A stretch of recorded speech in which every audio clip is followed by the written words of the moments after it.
Yeah, man. Okay, Butere Vorikutindi Files. DJ Johnny P is my name. It's a beautiful day. Kaweda kiko penyini kebalagira all of Africa, Uganda it is. Mukibuga Kampala tusinzira olunaku olwaleero. I know so many of you have been waiting for this day and you have been waiting for this exclusive interview with Bruno K. Twongera okumwebaza nti atuwa obudde ffe nga Tindi Files ne tubayamuko naye ku nsonga ez'enjawulo. So n'olunaku olwaleero you all know results are out. Is a DNA breaking a story wano. Rensonga ezaliwo kati we ne Vanessa n'omwana waabwe Saith. So we can now confirm yes Bruno K tata w'omwana. So ebisingako awo agenda kuba of course tulambululira mukko oba nga tubiwayamuko obuwanvu n'obuko. Lwakuba ensobi aba media gye mukola. Yes. Ensonga ya DNA mugizimbiza nnyo nga nze yeegaana omwana.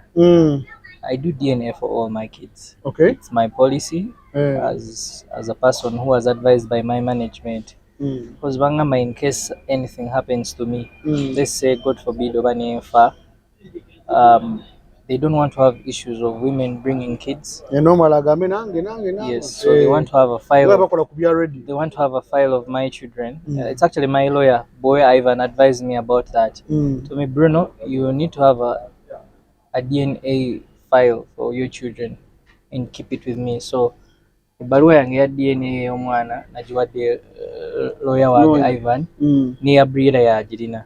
So sagala mukigeze nnyo mbu DNA nagikoze ku mwana omu. I've done DNA on all my kids. Ate this issue was supposed to be private because this is my kid. Yeah. He's a minor. Simwegaanangako because I've been taking care of him. Yes. However, mama we yasalawo okulinkinga information yo. Yeah, process DNA. Yes. Okay. Ya linking information yaffe yokukola DNA gye twakola. Na ya linkinze ne DNA imprint yange n'ey'omwana. Ate nga doctor yabadde atugambye takikola. Yes. Doctor yabadde atugambye nti yamugambye for the safety of the kid and me myself. Namunyonyola the disadvantages of sharing a minor's imprint plus the father. Nkya mutabani wange bw'abeera president of this country, or let's say n'abeera prime minister or speaker or any important person, it is bad for him because his DNA imprint is out there. DNA imprint abatuwuliriza ku Tindi Files baagala okimanya kiki woza omusango nota omuntu mulira kye bayita ba forensics abakebera DNA. Ebintu mama omwana bye yasharinze with case because how do I get this information? Genesis Nkanye case after he shared the DNA imprint nimugamba ani yakuwadde permission.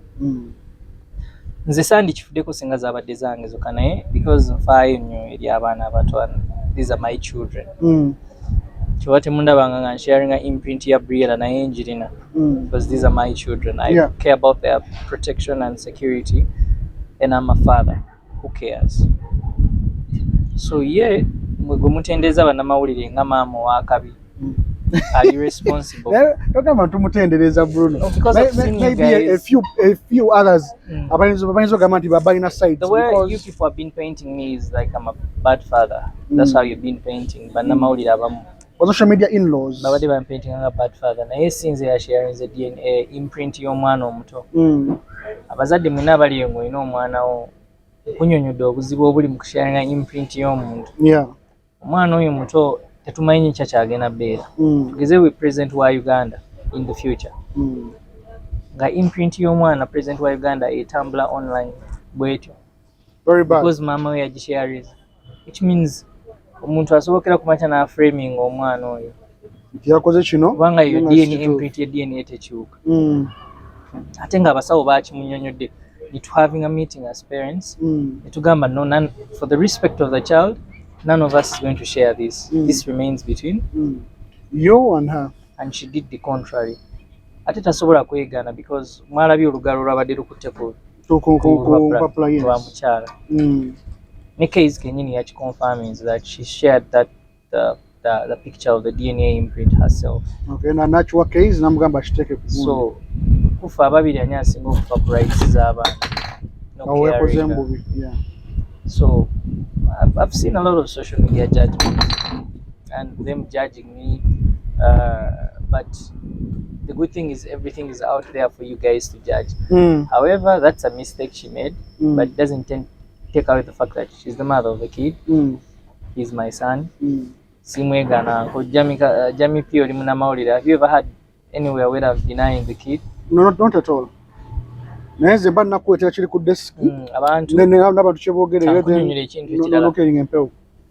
Natuddawo nimbuza manager wange naye wawe nali neeganya omwana nangamba munaye abantu bagamba because you've not posted him anywhere.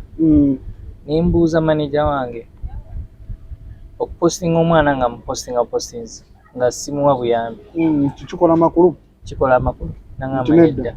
Nimugamba which parent you prefer, a parent who posts a kid or a parent who doesn't post a kid but sends medical help, tries to check on the welfare of the child, checks on the welfare of nti mama omwana kiki tuyinza oyiyiza omwana. Oli ajja agamba nti since there is a way of running Briella nti ne ku myaka gy'aliko emito already alina ssente zali mu kwekolera ye nga ye. Omukisa gwa Briella gwajja bwe guti.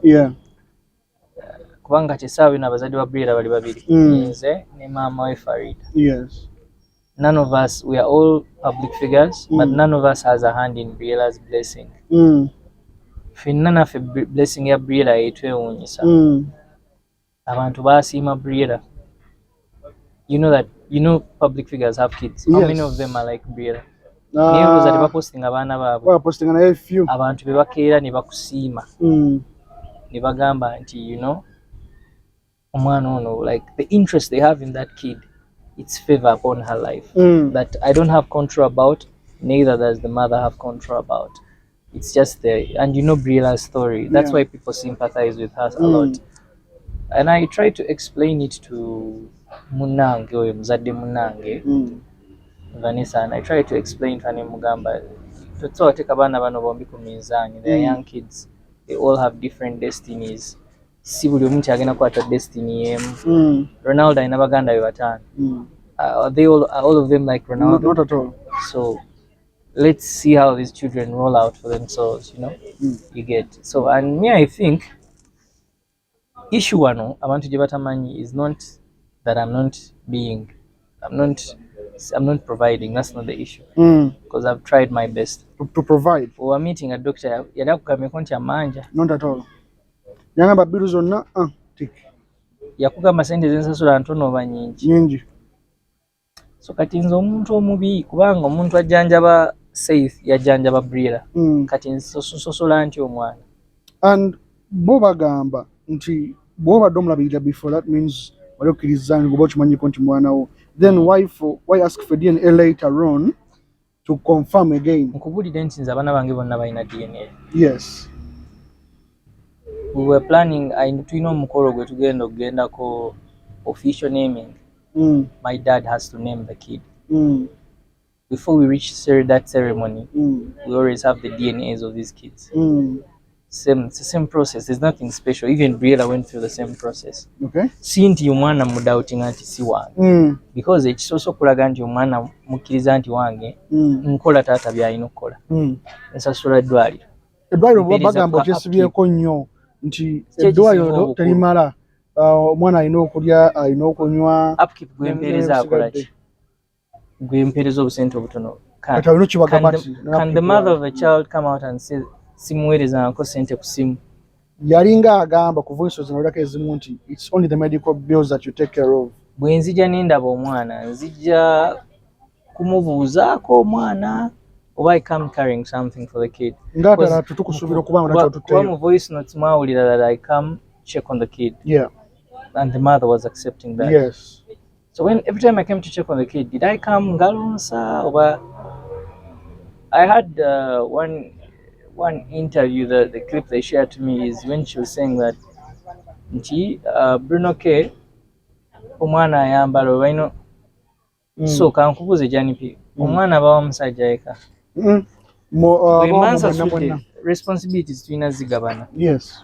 Bwe mansa suddeko medical bills nenkuweerezayo ka upkeep akatono bwe nzija okulaba omwana ndeetayoko kasente bw'ogula engoye ovaako okinga maama w'omwana. I've done my best as a father. Nenkwatayo n'akasente kange katono nenkakuwa okole ekintu ekigenda ovaamu sente zigenda oyamba omwana. Am I a bad father, really? Nze njagamba nti you're not because waliwo ate abatabikolera ddala ebyo. Unfair judgment Jendiko is the only issue with social media in-laws. The only way they are judging me is because I've not posted the child anywhere. But Johnny P, is that no. Singing atambulira ku pressure ya social media in-laws. Is that how you show responsibility of a father? Not at all. Is it shown on social media by posting a child? Perspective Bruno. It's you, of course. I know the right time to post the kid. Choga mwana anga afudde tanaba. Doesn't mutima nagamba tata posting a briera. That's ngagakuze. Ajazimba omutima nga tasomera mu somero ddungi. Okay. When he starts studying, you will see him going to a good school. Because he's my boy, he's my son. Yes. Kino kikulekawa gwe ne mama w'omwana enkolagana yo. Buzibu na Vanessa. However, Vanessa alina obuzibu nange. Maybe means sina buzibu naye because I was raised upright. I was raised with morals and respect. Move ku bino how people are presenting me because most cases abantu bagenda ne banjogerako Johnny, they never hear the side of my story. Yeah. Era babadde bagamba ng'osirise. Era n'okundeeta wano leero. It took a lot of convincing from my management. That's right. To talk. Kwanza saagala kwewoozaako because issue erimu omwana wange. Nekyokola okimanyi. Issue erimu omwana wange ate erimu ne maama w'omwana. So ebintu ebyo by'okwewoozaako, there is information I have that when I share it out, it can kulabisa the mother of the kid. But I've kept it to myself for the respect I have for her. Ishegera. So kati ogenda mu maaso n'okusharinga imprint y'omwana ogamba ekigendererwa ki? One, what I would like to tell people, any caring mother out there ali mu kulaba interview eno, kati muve mu bino ebyawolokoso byammwe muleekaana nnyo ne muleekaana. Njagala abazadde abalina omutima ogw'ekizadde. Nkunyonyodde omugaso gwa imprint y'omuntu. Yes. Ombuulire oba kituufu maama w'omwana okubira omunamawulire amugambe teekayo DNA imprint y'omwana. That is wrong. 100% wrong. Very, very wrong. Kivumirira era. Lwakuba nti we are in a country where people don't usually want to listen to our side as men. Ekitegeera. Bafavoringa nnyo abakyala. Si kye ngamba. I have so much respect for women. Johnny P, I love people. Mukiraba ebiseera bingi nti abantu bansalidde emisango even when I'm innocent. Nayamba Oscar wano ne mungamba ne bamukolako interviews mu namubba. Oscar again came out by himself and apologized. Nti ebintu byonna byonna ku muganda wange BRUNO kati byali bituufu bampabya. And with time I know also the mother of the child will come out nga everything is okay between us. Ali bagamba abitondere and she will feel sorry nga alabe interviews zankolako because ajja kunyonyola omwana why she talked ill about me like that. The father of the kid. Okusharinga imprint y'omwana kitegeeza kyasobola okukolebera bingi. But how do we prevent other negative situations eziyinza okujja? Ngebe kusharinga ebintu by'omwana online nofuna obukubagana wana wali BRUNO takola kino takoze kiri omwana ogenda mujja wabere naye obogenda still mumulekera nga mama we usigane mu providing buyambi. You can't write the mother of the child out of the kid's life. You can't. Waliwo gamba nti ogenda mutwala wajjajjaawe abeereyo mama naye ajjenga mulabirengako eno. Omwezi gulimu ennaku 3. Yes. Ennaku 15 omwana asobola okujja n'abeera ewaffe alabe ab'ekika kye. 15 abeere ne mama we. And that's what my sister suggested to her. No, she didn't. Do you think it's right for the kid to come and see the side of the father? Is it right or wrong? It's right. So, how does that make me a bad father? How does that make me an irresponsible father? How does that make me a father yegaana omwana nga bwe munde bolinga ko gwo bwe nali neegaanyeko omwana Jani? Nze ya mutu. Trovanga yono mwegaana. Naye mu family yaffe omuntu asalirawo family yaffe buli family baamu omuntu ayogera. Yes. Omuntu asalirawo baganda baffe mbaana ba daddy waffe ye sister wange Nakanjako. Nakanjako bw'aba takumanyi nga mukyala wange. Olina omwana wange kitegeeza omwana mba mwegaanye naye nakanja kuwaba akumanyi nti olina omwana wange nakuzaalamu kitegeeza omwana mukkiriza. Vanessa has met my sister Nakanjako. Amusisinkanye. Si gumu si ebiri. They have talked on WhatsApp. And my sister has always been in Vanessa's favor nga amugamba ebintu ebiri real. Bruno, why I'm talking about this right now is how people have been labeling my sister as a monster. My sister came in for the interest of the child. Namugamba, because when they had the dialogue, Vanessa told my sister, Omwaana mmenya nnyo, njagala genda kukola biki naye ndi mukulabirira mwana. That's when my sister suggested, tugesobola okugenda n'okola omwana osobola omuleeta n'omuteeka wali nange nalekawo abange ndi Australia nkola. My sister has kids that are 2 and 3 years old, balongo. Bali wuwe. Eshegera. Yamugamba osobola obbateeka, then osobola okugenda ewaka anytime you want opicking omwana. Abana ba sister basomera mu international schools. Yamugamba, when the kid starts to study, they will go to the same school with these kids. And she turned down that offer. And the offer was not to take the... alabenga ejja budgetingamu ebisigadde. Ekintu ky'akasente tekamala. Kagamba kuba wenkaweerezera kalabika nga akatamala. Chovola actually option kati. Wango ogambe ne kimwayogeddeko in the meeting, was it a few days ago? Bebera alaga nti no. Alaga mutambulira ku PCA. Kibango nakubuza wali nti muga solvinga muti ekyo kimalawo. Kiba kizibu nnyo ng'omusajja ku dealing with the person who is not willing to listen. We do not know what she wants. Because my father called her and she recorded my father and put him online. So if she can record as a person as respectable as my father, I have my father muganda wa daddy wange Sebugwao Dennis. Abatata wange kuba yankuza ali Canada. Yakubira Vanessa simu the day when these things started. My dad's concern was omwana omuto. Bamujje mawulire. And that's also that was my concern. I spoke to my father about it. Vanessa had the right to control that. We begged her to control that. Fight away as a mother to get the child out of. She still refused everything and decided to record my dad and put him online. So what does she exactly want? Olayinza okugamba nti musikala mukya ne Vanessa Bruno because ebyogolwa bigamba nti oba oli awo bazulumira eno zibagamba nti kubakyala bopostinga ku mutimbagano oba oli awo she's not good enough for you. That's why bataka kyekifaananyi. Why do they want to disrespect the mother? That's why bataka kyekifaananyi nti oba oli awo obadde ogezaako okwegaana omwana n'ebisigadde. Vanessa is a very beautiful girl. Okay. Very.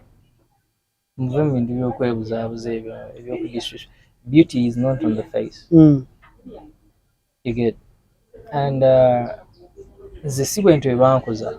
don't look at beauty on the face or those things. It's how somebody behaves inside. Vanessa is a very good person because I've interacted with her. We have planned things together. Every movie because so me, I know that side of Vanessa. She's a good person. Side gender about social media because waliwo abantu abamuvuga is different from what I know. You get. Okay, it seems like waliwo omuntu ali mabega amugamba what to do. Let people not start that thing of mumwagala mulowooza mukazi ki gwe nina okudatinga ng'afaanana. Because I feel that girl is beautiful. She's okay. And our issue with Vanessa, it was not like we were dating. It was more like we met, had a fling, you know. You get, but even when something came out, one night stand, you don't call it one night stand because I would have respect for the kid. Yes. Because mugaye mulimu kati omwana. Yes. So I will learn to respect the mother of the child. The relationship, tetali best nti mugenda mwekwanye, nti mudatinze, nemugamba ya mungina tamba n'omuntu ono like that. Yes, so we just have a child because even in one interview you heard Vanessa say tanjagalangako. Ekitegeera. I didn't say myself. She said it herself. Tuwatuka nafuna feelings jali. I don't want to discuss about that part of it because now I told you it involves Omwaana omuto who is my son. One thing Chisiyagala bantu selling her out is into a bad father. That is number one. And making number me two, to Omwaana. Please. Yes. I named that boy myself. Okay. I told you all my children, they, like even those ones I'll have in future, because so far we know two. Yeah. Briella and Safe. All my children, omuntu waba ino mwana wange nkubira ani sister wange nakanja. And I did that. I called Brenda. I told her, sister auntie Tulina y'omwana omulenzi. Mama we yono ne muwe namba ya Vanessa. So negana nti omwana jani mazima ddala. Okay. Straight ekyo kibadde cleared right away. Unless gonna kyagala okwongerako kyogamba abantu. Ekirala kye njagala obbagamba is guys, issue yonna bimulimu tebigasa. I have two children and I'm doing my best to take care of them as a father, a good father that I am. I tell you, I don't need your validation as social media in-laws. Yeah. I don't. You have seen me take care of Briella. Even with Seth, Gasibera Naye, I have tried my best and I'm still going to try my best. I don't need your validation with social media in-laws about how I take care of my kids. The mother of the child knows the truth. She knows the truth. Jani pi nkunyonyodde. Mwana walwala anytime accessing a good medication. Yeah.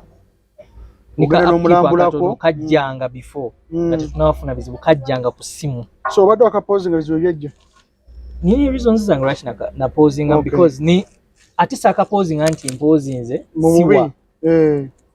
Namukwasa omuntu nti bwoba oyagala ssente kubira ono anyinyonyola ekizibu kyonnyonnyola.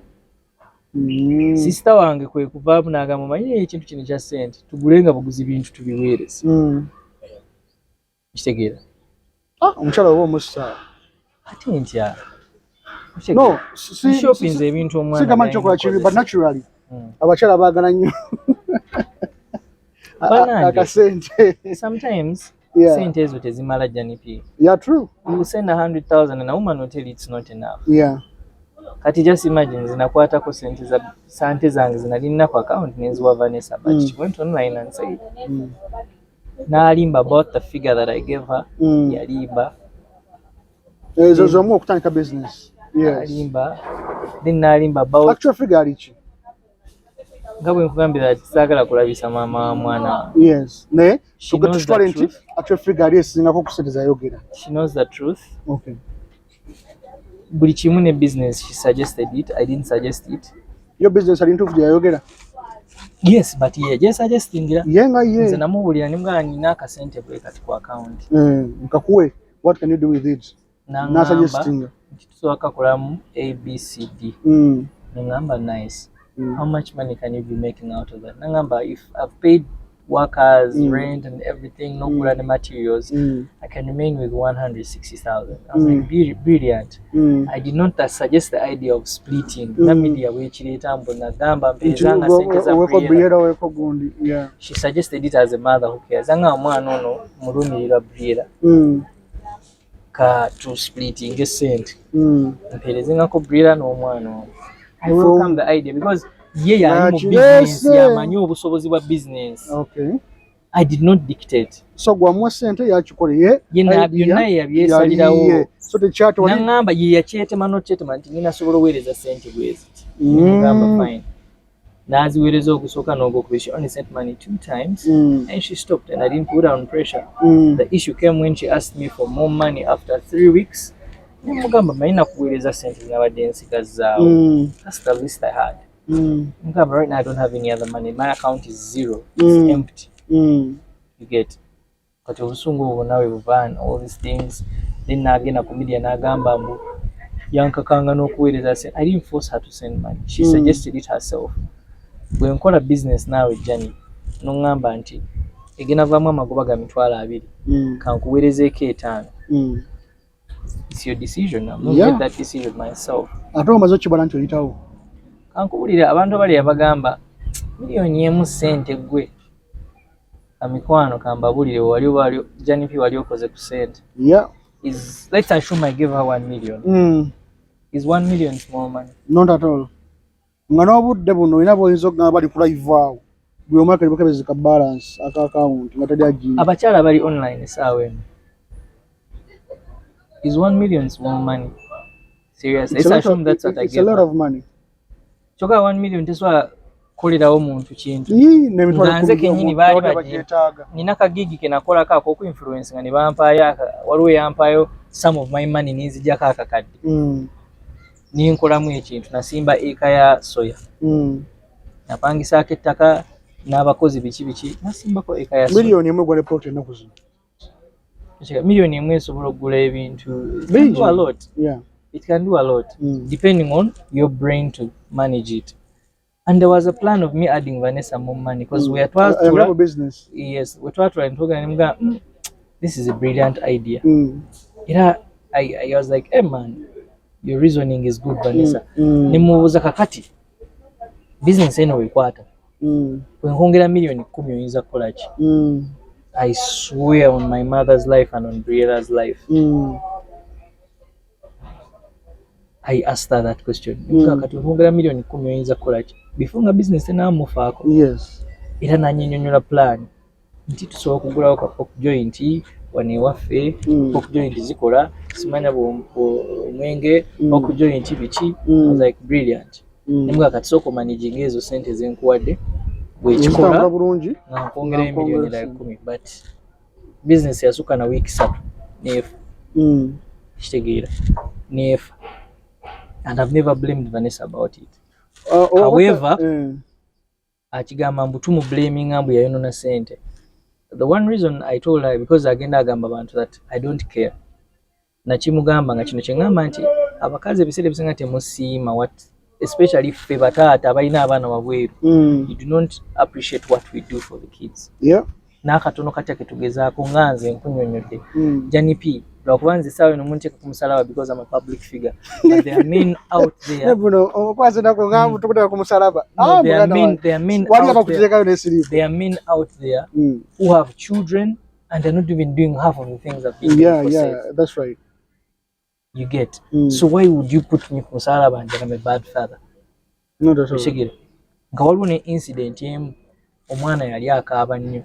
Vanessa n'angamba omwana akaaba nnyo si bulwadde si ki. Mama wange yangambye taata we alina omusitulamu.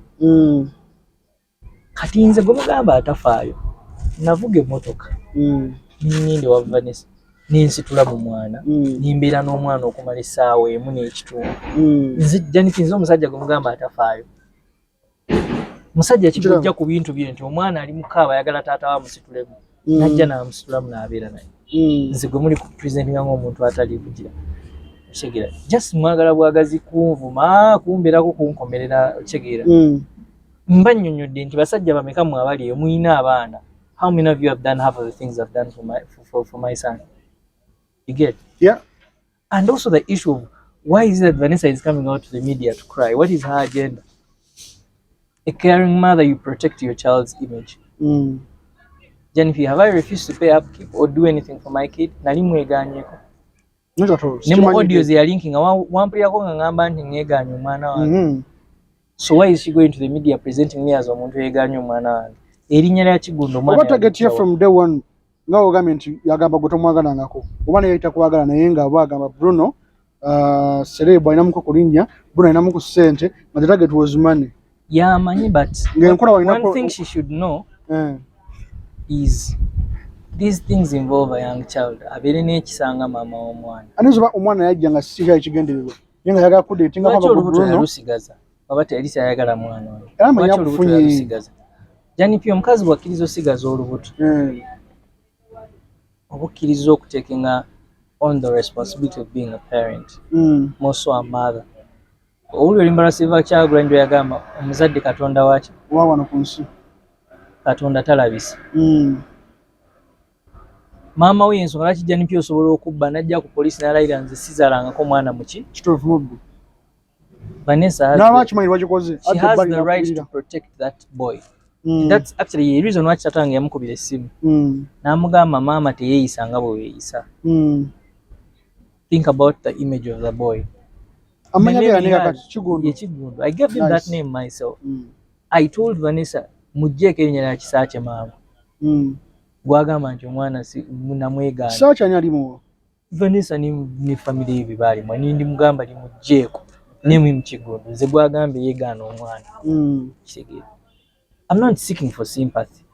I don't. But I'm just here to clear my name. Yes. Please stop presenting me as a bad father. Stop it.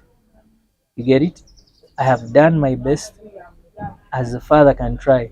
Oh, mkwano kwange Herbert Shonga. Omumanyi? Yes. Herbert yankubiriza munanga Bruno just meant to be responsible. Ngamba anti Herbert. Wakolerako n'omukazi ka business. I didn't know you reason like that. How many people my age do that? I know that people my age do more for women. Yes. But nze nakola nasobola mu capacity abatakola nina kiganda kyange kinzirako kito kyange kiwala ki Beatrice. Aganya banzala simuwanga na mitwala 5. Sigamuwangako. Kugambye tatange mwagala nnyo simuwanga na kakadde. Kyokka nga yambeererawo yansomesa amasomero ag'akabi. Yankolera buli kimu ekyakabi. Okitegeera. I'm not seeking sympathy. That's what online in-laws should know. But you're clearing your name and also kuga reality. Atete mungena kuntiisatiisa. I'm going to say this right now. I love my boy and I'm going to say doing what I've been doing for that. Wangamba mpozi osaba nnyo oli prayer warrior. Tebasobola kuntiisatiisa kubanga what they're doing right now mbu blackmail mujje bakomentike ku page yange. Weebuuza ebibuuzo bisatu. Njagala okozesa obwongo omuntu ategeera. Doesn't that affect you musically? Business yo oba numbers are dropping and nebamu abagamba manyi my fans are still enjoying my music. Manyi musimu Bruno mulimu abajjo okukkiriza ekituufu abala bagenda omugendo abala bagambe because so kumatiza those who know the truth and those who know my life, my fans who have followed me know that I'm a responsible father. I love kids. The music way bamutambuza they are viewing it. Okay, my new song officially. Yes. 100+ views, It's number 15. Almost hitting 200 number views. 15 top videos. Wow. Number 15. Yeah. And I'm releasing another one today. A gospel song. Okunyonyola embeera gye mpiseemu.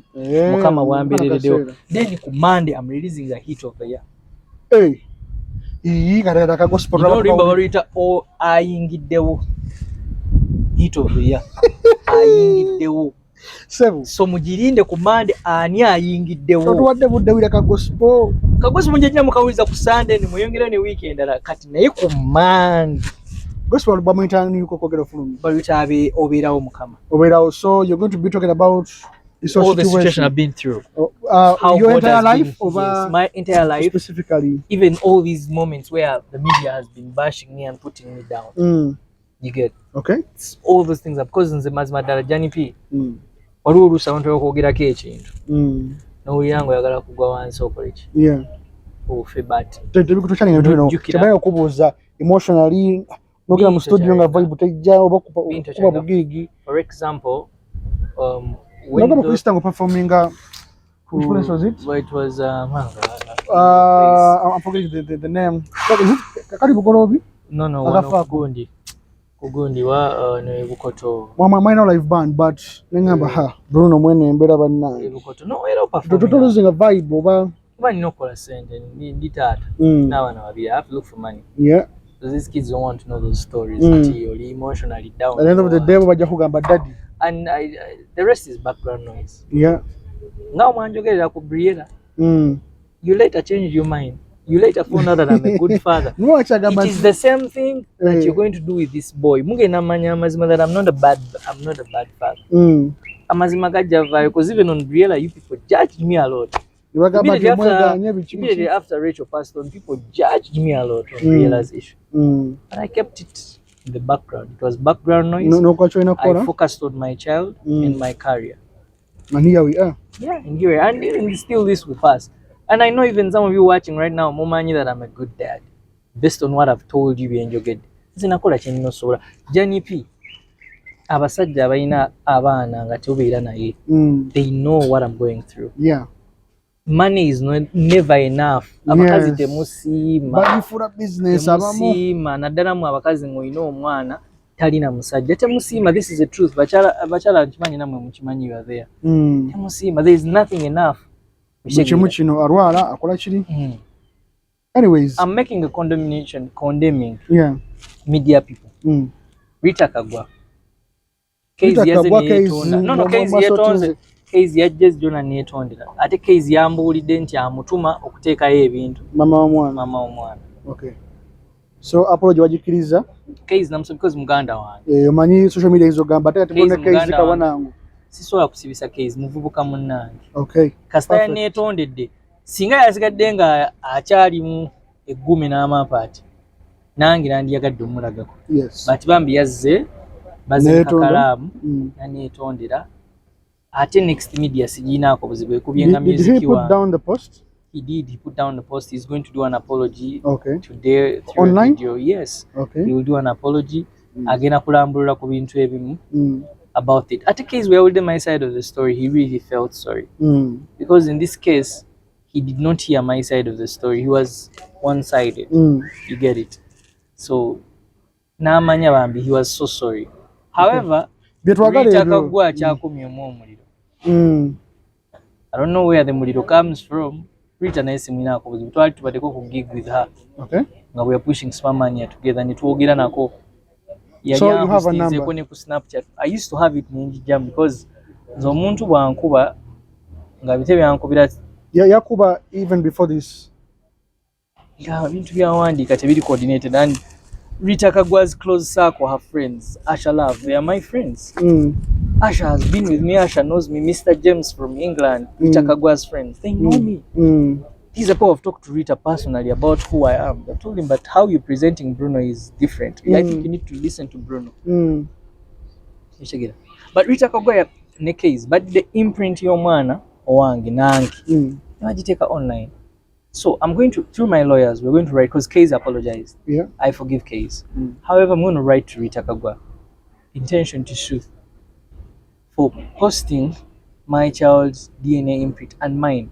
Okay, aja kugamba nti ya mwana mama we yajimuwadde kati yange. Imprint yange because I'm a public figure. Yes. Nkunyonyoda obuzibu obuli mu imprint. Yeah. Kyo omuntu asobola okukera ku makya natta omuntu n'asalawo okuwandika imprint yange na musirikale n'agamba nti ebivudde mu DNA ebyo bino ati siso ajegana it's my DNA. By the time wempoleza mba nsuzeyo mu myaka ngejo. Yes, kowe kundiwe koti bimanyi bagamba remand. Remand osuzeyo emyaka ejo. Yes, life yonge ekoze ekyo. So ngina wandikira the British High Commission because Rita is I had she's a citizen of England. I'm going to write to the British High Commission on Monday. I'm going to the British High Commission to drop my letter with evidence of her sharing the imprint, my DNA. What if she comes out to apologize? Rita will not apologize. She's very proud. I know her. Really? Tajja ku apologize. Najja uloza nti wakabi alenze sina kye nyinza mukola because ndi muna Uganda. Naye Muganda wange Rita Kagwa. I am the simplest person nza asinga obuzibu. Buuzangako bano bakyali bange bamanyi bajjanipi. Mama nze nza asinga okuba omuntu ali easy. Bonda bano osobola okunyoma nga kaka Bruno ako. Naye bwensalawo nti ntabuse. Sizikiza. So nsirise nnyo era namukwano gwange atera okungamba isima jaje ekyo mwana okiriza nnyo abantu okukumanyira isima kati nalwana na buli omu. But for this I'm not going to let it sleep. I'm going to start with abeeyita abanene. I started with Case, he apologized. Yes. So ngina kutuka ku Rita Kagwa. Rita Kagwa will say amanta boni bungereza. I'm going to try to the British High Commission. I'm going to find the ambassador to Britain, to Uganda, or Britain. I will, which man in my capacity, Janipi, I can find that person if I want. True, yeah. I will, and I will deliver my submission. To Rabe if they will not someone read. So Rita Kagwa, we have, today is Saturday. Saturday, yes. You have tomorrow to reach out to me. Yeah, and apologize. And also go public too. Okujjayo DNA imprint yange, ne omwana wange and you apologize. Otherwise, ajagamba blogger tugenda mama nyabo kati ajja kujja nabo bagumuwadde. Abazungu bamanyi kye bayita okusharinga imprint y'omuntu bakimanyi. Okay. Goloza baki Case babadde bamuleetedde bakamaabe bamanyi obuzibu obuli mu ekyo. It went that far. Kati olaba baduga bachekere kati just imagine I tell that to the ambassador of Britain in Uganda that one of your citizens put my child's imprint online and my imprint. So Rita Kagwa mukwano, I am a very learned person, very organized. So you may oyinza okupisa amazo noga imbe Uganda nze ndi organized. Munnyonnyole black market ebintu gwa bibaddemu. Kuba nabo bangamba nanyi black market nga nze ndi mu America tojja kufuna YouTube yo. Sijirina kati. Ogina sebo. Nze sizikiza bemba n'ekintu kye njagala so bitakaggwa. Ensonga eno yinza ogiranga ey'omuzannyo. Tetuyinza sukawo Bruno. Hakimi. You're not trending.